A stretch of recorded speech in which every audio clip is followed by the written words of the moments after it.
All right, so today I figured I'd do another hypothetical matchup for the 2024 election, this time between incumbent President Joe Biden and, in this hypothetical situation, GOP nominee Ron DeSantis. Now, as per usual for these types of videos, all of the states that are already filled out are safe states. They're states that either candidate will win by 12 points or more and really aren't going to be contested. The rest of the states on this map we're going to fill out as we go on throughout this video because theoretically these states are more up for grabs. As always, before we begin, if you're new to the channel, please consider subscribing down below and liking this video if you enjoy.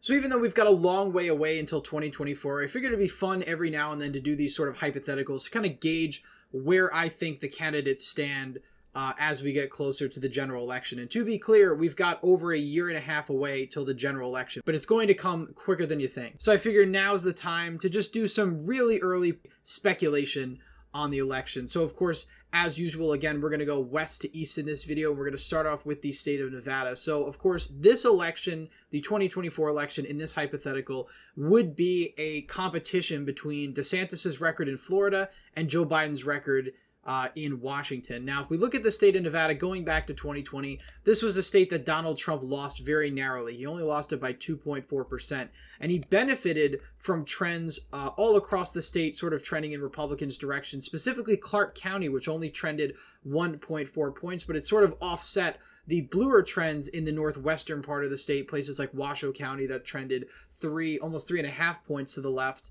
Carson City, Douglas County, these other trends here. So again, Nevada is a very geographically empty state. There's really only two population centers, Las Vegas and Reno, and that's really where most of the vote is concentrated. So in order for somebody like DeSantis to be able to pull this state away from Biden, he's going to have to win Washoe County or get very close and then continue to chip away at the Democrats' margins in Clark County. Now, if we go to the midterms, which again, midterms aren't always indicative of the general election that's going to follow it. But if we take a look at Nevada specifically, Nevada delivered a split verdict in the midterm elections. They reelected Senator Catherine Cortez Masto by about 0.8%, while ousting incumbent Governor Steve Sisolak by about 1.5 points. So this state really is up for grabs. Now, if I had to bet today where this state would probably go, again, we're basing this off of today, not, of course, 2024. A lot can change from now. But given today, I think Joe Biden would have a narrow edge in the state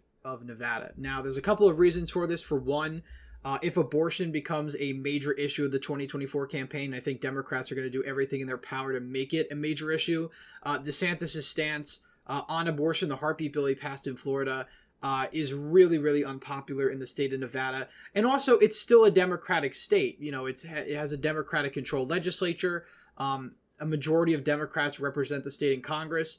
It just has a Republican governor, and that Republican governor was a bit more moderate than your typical Republican on guns, on a number of issues where he was more towards the center. And also, the incumbent governor of Nevada was incredibly unpopular. So again, really early out, but I'm going to give this to Biden by a very narrow margin because I do think he's going to have a slight edge in Nevada. Moving on down to Arizona, this is a purple state, but it really should be a Republican state, or at least a Republican-leaning state, because this is a state that still elects Republicans routinely by very large margins. We go back to 2022 in the state of Arizona, and we take a look, for instance, at the treasurer's race, where you had not even a liberal or a moderate, a conservative Republican win the election for treasurer in the state of Arizona, again, as an incumbent, by around 11 points. And this is despite the fact that you had Blake Masters lose by 5 to Mark Kelly, and you had Kari Lake lose very narrowly to Katie Hobbs. But this is still a state that will elect conservative Republicans. If we go back to 2018, Doug Ducey was reelected resoundingly against a progressive Democratic opponent, David Garcia, more reinforcing the narrative that Arizona is a split ticket independent sort of state that will still elect conservative Republicans, but will also vote for Democrats by the same token. Now, if we go to 2020, Arizona was a state that extremely narrowly went to Joe Biden. And I think the fact that the margin was so narrow is a testament to how Republican the state actually is, because Donald Trump had basically everything going against him in the 2020 election. He had COVID, he had sort of the civil unrest in the summer, a general sense that the country was kind of headed off of a cliff. And even despite all of that, with the power of incumbency and just the Republican lean of the state, he only lost it by 0.3%. Kari Lake lost very narrowly despite being basically a carbon copy of Donald Trump. So while this state tends to reject sort of the MAGA Trump Republicans, I think with a just generic conservative Republican like DeSantis, who isn't Donald Trump, I think he would have a slight edge in the state of Arizona starting off. Now, Arizona demographically is changing. There's other reasons why the state is shifting blue. It's not just the toxicity of sort of the MAGA politics with the independent conservative-leaning voters. There's other factors at play. But as of right now, I would give this state to DeSantis very narrowly, probably about 2 to 3 points or so. And I think it's a state he could certainly win and have an advantage in just going into it as the Republican against Joe Biden, because Joe Biden's incredibly unpopular in the state of Arizona. Some polls have him underwater by like 20 points. So that's, of course, going to be a factor. Moving on over to New Mexico. This is a very oil-heavy state. Oil makes up a large percentage of the economy. Joe Biden is viewed very unfavorably in the state of New Mexico. If we go back to 2020, Joe Biden won the state by 10.8%. While Joe Biden is unpopular in the state, and somebody like Ron DeSantis could perhaps appeal more to the suburbs in Bernalillo County, in other parts of the state, Santa Fe, even chip away at those massive Democratic margins, this is still a blue state at the end of the day. Joe Biden's probably going to have no problem winning this state. If I had to guess, he probably wins it by about 8 points against Ron DeSantis. So still a very solid margin, but I think DeSantis would chip away a little bit at Biden's 2020 margin. Now moving on down to the state of Texas. This is a state that really, depending on the nominee, I think, will determine how competitive it is. Somebody like Donald Trump, I think, would make Texas a lot closer than Republicans would like. But somebody like DeSantis, I think, would do a lot better in the suburbs around Dallas-Fort Worth, an area where Donald Trump did very poorly, and the part of the state that actually trended the most to the left. It wasn't even the Austin area so much. It was Dallas-Fort Worth, the Houston area, and, of course, Austin, San Antonio, etc. So these big urban metros are the reason the state of Texas is moving towards the left, even though you've got solid margins for Republicans all throughout rural Texas. These parts of the state are trending left very quickly. Now, somebody like DeSantis, I think, could slow some of those trends, particularly in Fort Worth, Denton, and Collin County. But in places like Dallas that are already very solidly blue, obviously places like Austin that are growing very fast, have a much younger, more educated population moving there, a more diverse population. You're going to continue to see, I think, leftward shifts in Austin, regardless of who the Republican nominee is. But I think somebody like DeSantis would do better in a place like Houston, which is more stagnant.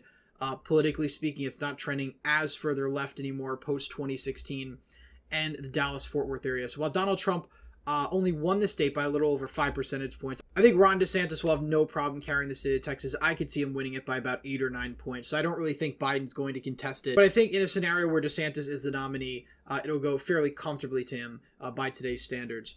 Moving on up to Minnesota, this is a state that I really don't think is going to be that competitive. It's not going to be a safe margin just because Minnesota is always within single digits. But if we go back to the 2020 election, Joe Biden won the state by 7.1%, very similar to Obama's 7.8 margin, I believe, in 2012. Of course, in 2016, Donald Trump got super close to winning the state of Minnesota, and that was mostly due to the fact that Hillary Clinton collapsed basically everywhere in the state outside of the Minneapolis area. And, you had these counties in rural Minnesota trending, in some cases, 20 points in Trump's direction. That certainly had a huge factor in Hillary Clinton's weak performance. Also, a lot of people just voting third party in and around the Minneapolis area. A lot of her voters that otherwise would have went to her and did go to Joe Biden in 2020. So while I think DeSantis could do slightly better in the Hennepin County, St. Paul, Minneapolis metro area, I think he probably would do about the same, if not slightly worse than Trump in these rural areas. I don't really think you'd see a massive trend one way or the other.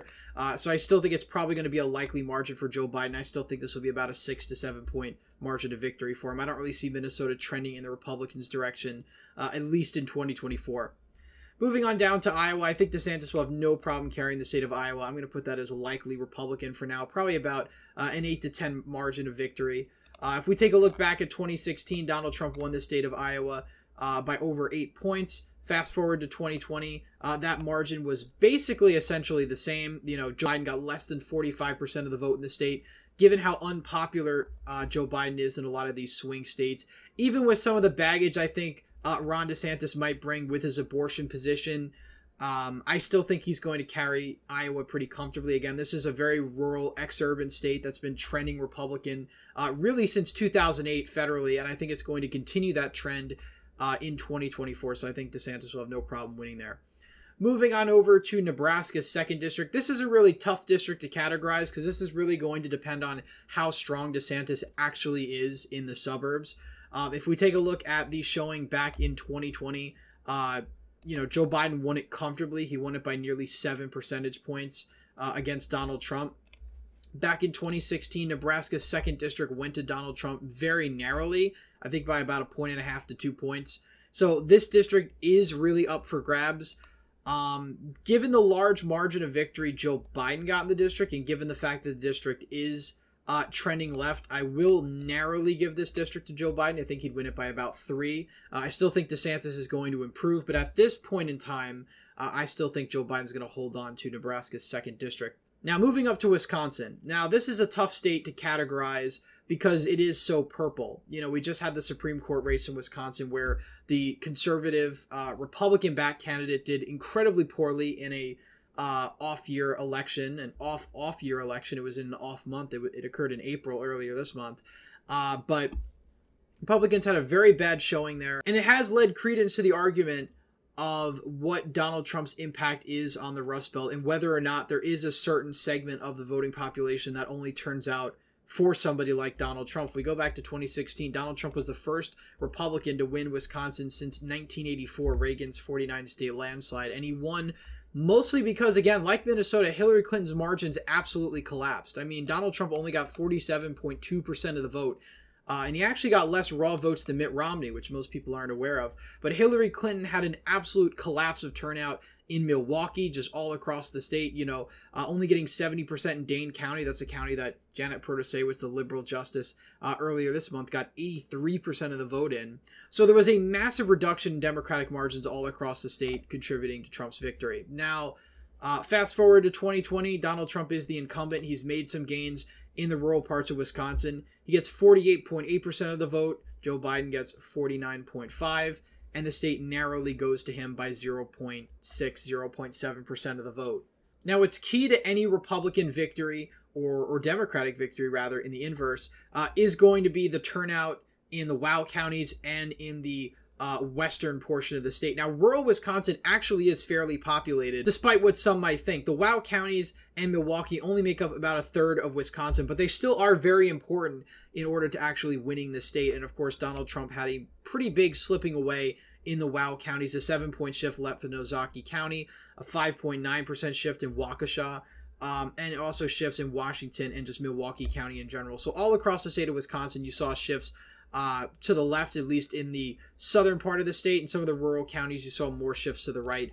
But given that Wisconsin is a purple state, and I would argue it's sort of a tilt to lean blue state, at this point in time, I think the incumbent president would win it very narrowly. Now, again, a lot can change from now until then, so of course don't grill me for this prediction if it's very inaccurate. This is really just a hypothetical if I think the election was held today. I think Joe Biden is the incumbent. I think in some ways people are comfortable with him, even though his popularity is very low. If DeSantis is painted as too extreme on the national stage, people are going to say, well, I don't like Joe Biden, but I don't like DeSantis more. And this is sort of the problem that Trump has as well, I think, going up against Biden. You're going up against an incumbent now. You're going up against the default option. And while I think DeSantis could certainly win Wisconsin, I think the trends in the WOW areas, Dane County specifically, which is so populated and so blue, I think it is still an uphill battle to actually win Wisconsin, because even if the suburbs shifted back to the right, you need to energize these rural voters and get them out. And, so far, the Republican Party has had a really tough time doing that in Wisconsin, barring, of course, Ron Johnson and Donald Trump himself. Those are the only two candidates that really can energize the rural voters and then hold their own in the suburbs. Of course, Trump failed to do that in 2020. Ron Johnson did do it in 2022. So you could say Ron Johnson is really the only recent blueprint for GOP success in Wisconsin. Moving on over to Michigan, this is going to be a really uphill climb for the Republicans. I think Joe Biden and the Democrats have a big advantage in this state for a number of reasons. Of course, if we go back to 2020, Joe Biden won the state by almost 3 percentage points. Back in 2016, this was Trump's closest state. He only won it by 0.3. And again, this was also due to the fact that Hillary Clinton just collapsed in the Rust Belt.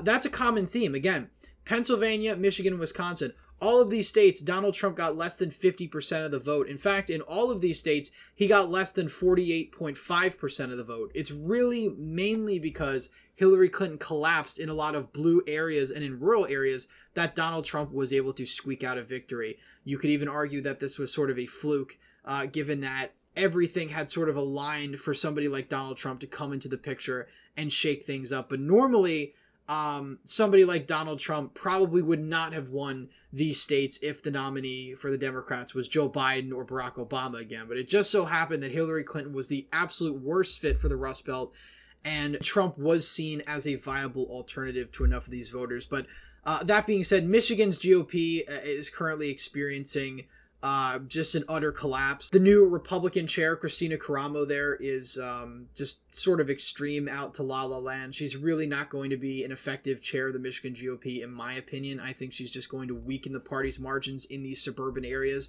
I mean, she was the worst performing candidate statewide back in the 2022 midterms. If we just want to take a look back at her results, even though Tudor Dixon, honestly, Tudor Dixon did well compared to Kristina Karamo. Kristina Karamo only got 41% of the vote in Michigan entirely, which is a pretty sad result given the fact that Joe Biden won this state by less than 3 points. But yeah, Kristina Karamo only got 41.9% of the vote.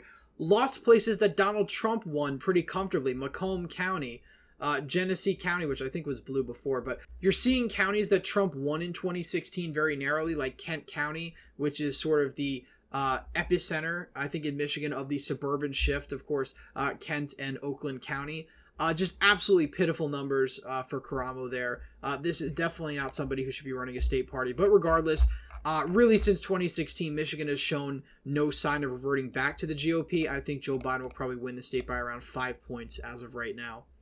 Moving on to Ohio, if the 2022 midterms proved anything, I think it's that Ohio is still pretty solid for the GOP, despite J.D. Vance, I think, being sort of a weak candidate in the state of Ohio in the fact that he really didn't campaign a whole lot.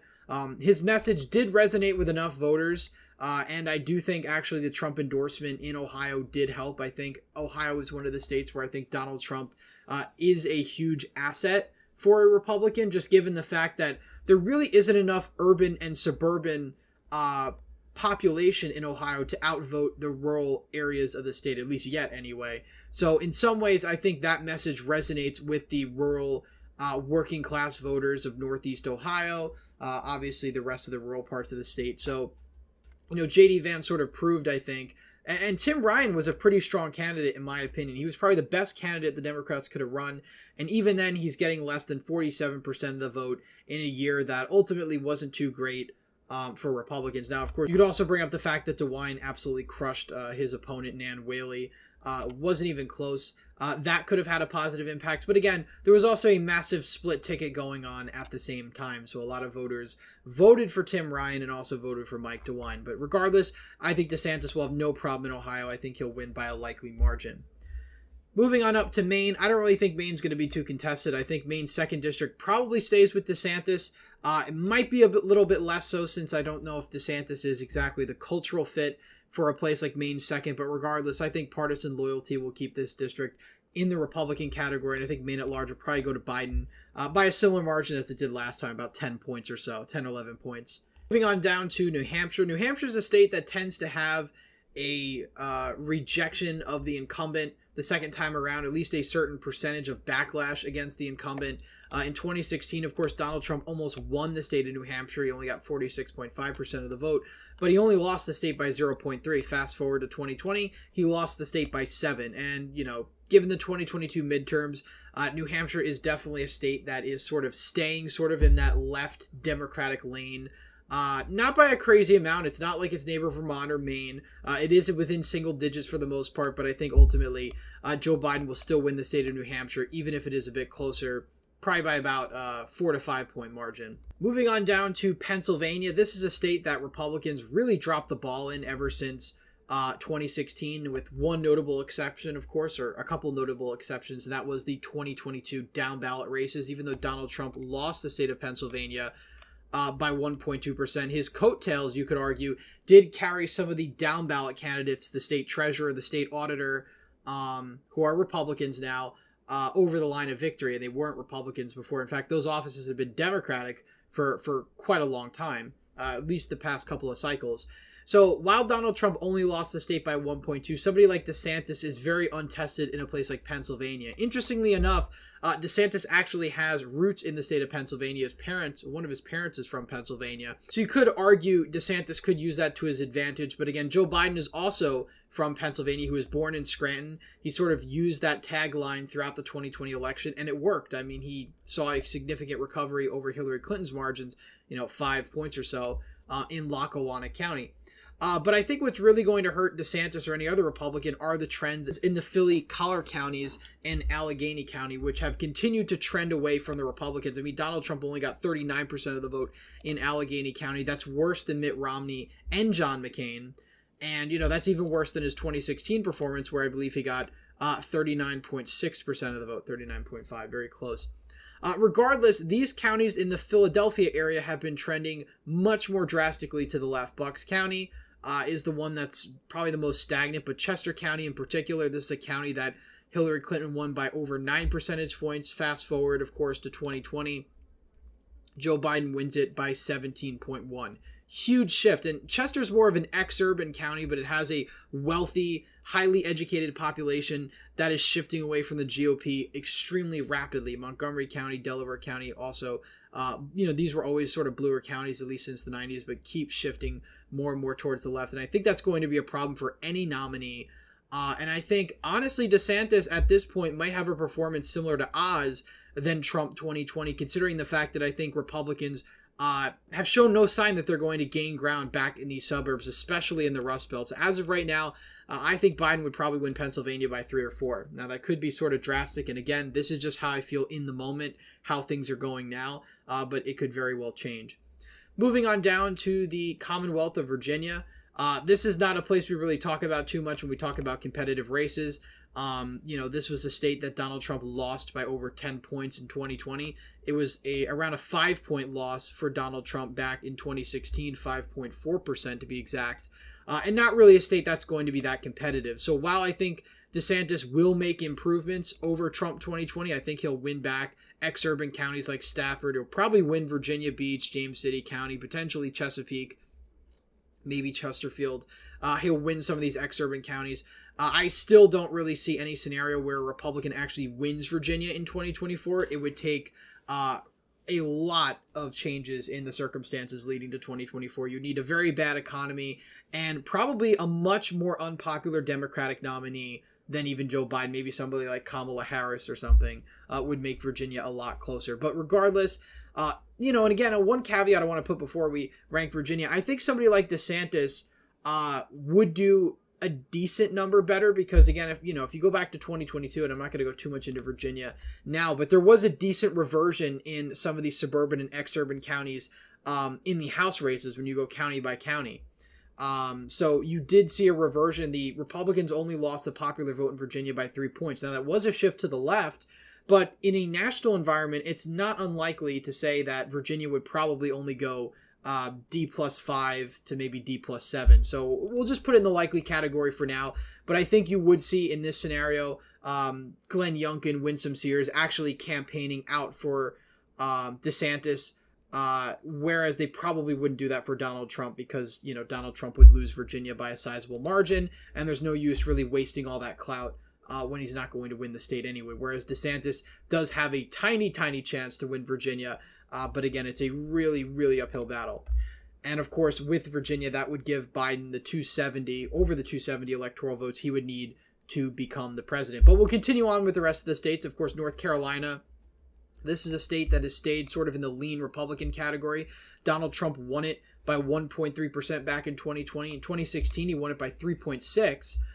Again, somebody like DeSantis, I think, especially in the South and sort of the Sun Belt, I think would have more of a suburban appeal in places like Raleigh. Maybe not so much Mecklenburg, because that continues to shift more and more to the left, but maybe in places like Fayetteville, the southern part of the state, which trends more and more Republican with each cycle. I think DeSantis would do slightly better on Trump's suburban margins, and ultimately I think that would give him the state probably by about 2 to 3 points. Moving on down to Georgia.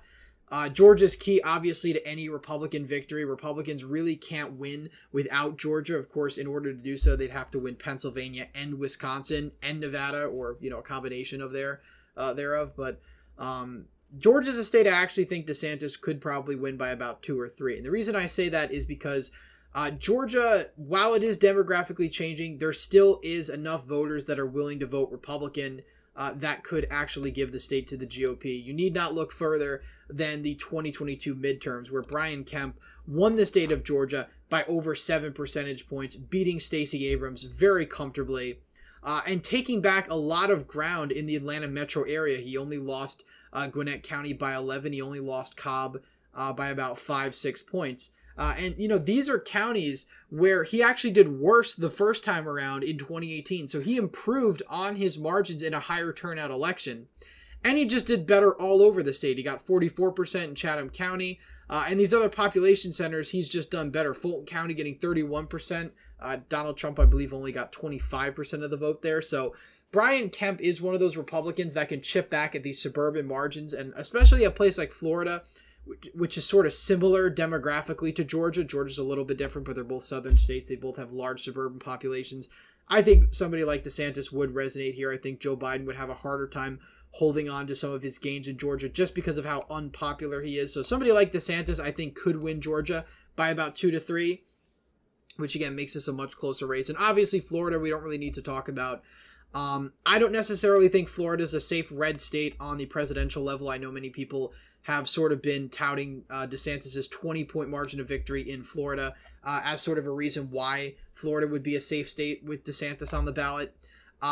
This was a lower turnout election. I think 2024 is going to be a very high turnout election, and I think ultimately you're going to see a lot more Democrats turn out than you did in 2022. So while I think DeSantis would end up winning the state of Florida by a likely margin, maybe 8 to 10 points, you still wouldn't see nearly as big of a lopsided margin as 2022. But again, I could be wrong, but as of right now, that's where I think stands. So currently, in a DeSantis-Biden matchup, I think Biden narrowly beats DeSantis. I think DeSantis does have room to grow. Perhaps in Wisconsin, Nevada, he certainly needs. And, you know, even could chip away at some ground in places like New Hampshire and Virginia. Obviously, Pennsylvania is a state Republicans don't really want to give up on. But ultimately, I still think Biden has the lead. Just because of incumbency, just because I think Democrats are going to continue to utilize abortion to hurt Republicans. They have in 2022 very successfully. And even though abortion is not a major issue in presidential elections, it is a good turnout engine to get voters to turn out again. In 2020, Roe v. Wade was not gone. Roe v. Wade was still the law of the land. And when you take something away that has been precedent for 50 years, over 50 years now, you're going to see a voter backlash. You saw that partly in 2022. That wasn't the whole story, but it was part of it. And you're probably going to see it again in 2024. So anyway, that's it for today's video. Please leave a thumbs up if you enjoyed. Subscribe to the channel. Hit the bell notification so you don't miss any more videos I put out. As always, again, thank you all for watching, and I hope to see you in the next one.